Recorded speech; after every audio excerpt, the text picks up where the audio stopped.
आरक्षण पण होतं पहिलं, ते काढून या ठिकाणी अण्णाभाऊ साठेंचं स्मारकाचं आरक्षण झालेलं आहे. आता ताई असतील, जोंबाडे नाना असतील, समाजातील सर्व घटक असतील आणि आमचे सर्व विद्यमान नगरसेवक असतील, उपनगराध्यक्ष असतील आणि आमचे सर्व अधिकारी असतील.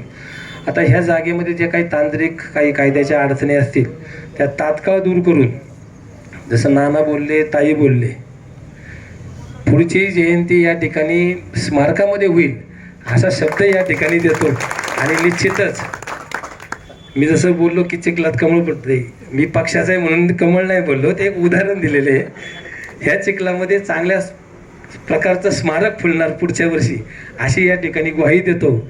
आणि उपस्थित तुम्हाला सर्वांना पुनश्च एकदा लोकशाहीर अण्णाभाऊ साठेंच्या जयंतीच्या खूप खूप मनापासून शुभेच्छा देतो. येणाऱ्या काळामध्ये पुढची जयंती शुभम खास करून तुला अतिशय म्हणजे लोकशाहीर अण्णाभाऊ साठेंना जयंती शोभेल साजेल अशी आपल्याला करायची, अशी सर्वांना विनंती करतो. आणि पुन्हा एकदा सर्वांना शुभेच्छा देतो. आमचा मान सन्मान या ठिकाणी केला त्याबद्दल मनापासून आभार मानतो. धन्यवाद.